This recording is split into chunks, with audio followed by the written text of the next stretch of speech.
یا نبی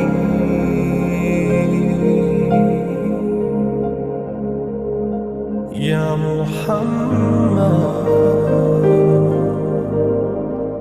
غوث پاک کی بارگاہ میں ایک شخص آتے ہیں اور آنے کے بعد کہتے ہیں یا غوث الثقلین مجھے بیٹا نہیں ہے اور مجھے بیٹا چاہیے۔ میرے غوث نے فرمایا تیری قسمت میں نہیں ہے، تیری قسمت میں نہیں ہے۔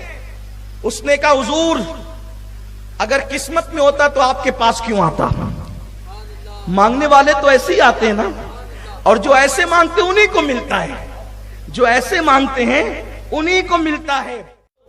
آنے والا کہتا ہے غوث الاعظم دستگیر سے سرکار قسمت میں ہوتا تو آپ کے پاس کیوں آتا؟ غوث پاک نے کہا اچھا ٹھیک ہے، میری پشت میں ایک بچہ ہے، میں چاہتا ہوں کہ وہ تجھے دے دوں، دعا کرتا ہوں اللہ وہ تجھے دے دے، بیٹا میرا ہوگا اور تیرے صلب سے پیدا ہوگا۔ ٹھیک ہے میں نے تجھے دیا، لے جا۔ دعا کر دی اللہ جو میرے حصے کا اس کو دے دے۔ پھر وہ بچہ پیدا ہوا، اسی کو دنیا شیخ محی الدین ابن عربی کہتی ہے۔ شیخ محی الدین ابن عربی یعنی غوث الاعظم دستگیر کی مانوی اولاد۔ وہ فرماتے ہیں، اب سنیے، وہ فرماتے ہیں کہ میں حج کے لیے گیا اور میں کعبے کا طواف کر رہا تھا۔ کون؟ شیخ محی الدین ابن عربی، یہ غوث الاعظم کے دور کے ہیں۔ غوث پاک کی بارگاہ میں ان کے والد آئے تھے بیٹا مانگنے کے لیے، غوث پاک کی دعا سے پیدا ہوئے۔ غوث پاک نے ان کو مانوی اولاد کہا، خود اتنے بڑے مرتبے پر فائز ہیں کہ صوفیہ کے سردار کہے جاتے ہیں اپنے دور کے اندر۔ وہ فرماتے ہیں میں حج کے لیے گیا اور جب حج کے لیے گیا کعبے کا طواف کر رہا تھا، بھیڑ بہت تھی، اسی بھیڑ کے اندر میں نے دیکھا ایک بندہ کعبے کا طواف کرتے ہوئے آیا اور لوگ ہٹتے جاتے تھے اور وہ آگے بڑھتا جاتا تھا، لوگ ہٹتے جاتے تھے وہ آگے بڑھتا جاتا تھا اور آسانی سے طواف کرتا جاتا تھا۔ میں نے سوچا اس کے اندر جسم ہے کہ نہیں کہ یہ روح ہی طواف کر رہی ہے۔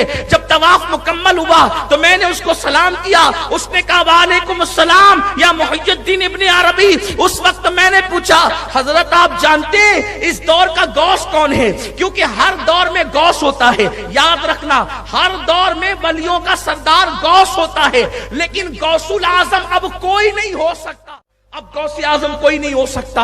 امام مہدی تک، امام مہدی کی آمد ہوگی، وہ غوثیت کبریٰ کے مقام پہ فائز ہوں گے، یہ صوفیہ کا نظریہ ہے۔ لیکن غوث کوئی ہوتا ہے زمانے کا غوث، اور جتنے زمانے کے غوث ہوتے ہیں وہ صرف سادات میں ہوتے ہیں، حضور کی اولاد میں ہوتے ہیں۔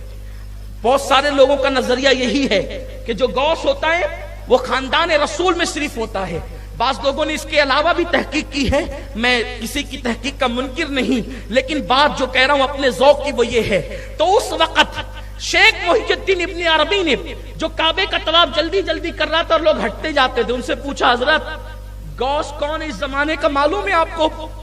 تو اس نے کہا کہ ہاں معلوم ہے۔ فرمایا اس زمانے کا غوث میں ہوں۔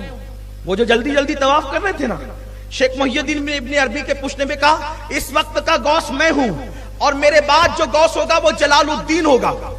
شیخ محی الدین ابن عربی سے کہا ابھی تو میں غوث ہوں، میرے بعد جو غوث ہوگا وہ جلال الدین ہوگا، اور اس کے بعد جو غوث آئے گا وہ سید محمد اشرف جہانگیر ہوگا۔ ابھی پیدا بھی نہیں ہوئے غوث حضرت مخدوم اشرف جہانگیر سمنانی، یعنی غوث وقت، اسی لیے دنیا ان کو غوث العالم کے لقب سے جانتی اور پہچانتی ہے۔ ہوتی ہے تجھے مرچیں بھی لگتی ہے، جب 12ویں پہ لائٹوں سے گلیاں بھی سجتی ہے۔